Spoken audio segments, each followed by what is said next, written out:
In die volgende video gaan ek vir jou wys wat gebruik ek om my rolballe mooi blink te kry en op grip op die balle te kry. So ek het hier doodgewone kiwi polish, dan het ek 'n grip lappie van Drake Sprite en ek het ook 'n polishing sleeve. So en ek vat sommer 'n Drake Sprite handdoekie en ek smeer bietjie aan die handdoekie van hierdie polish.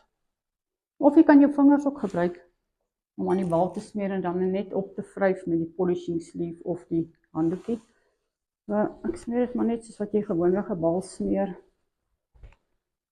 En dan vryf ek dit op met die Drake Sprite handdoekie of ek gebruik die polishing sleeve.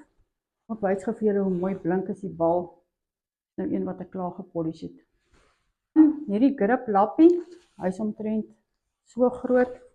Ek sny myne op in sulke lekker klein blokkies, dan sit ek hom in my gatsak. En as ek voel my bal is glad, dan vryf ek maar net so oor die lappie.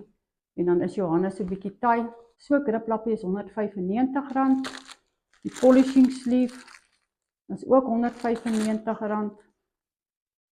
En dan is die polish R31.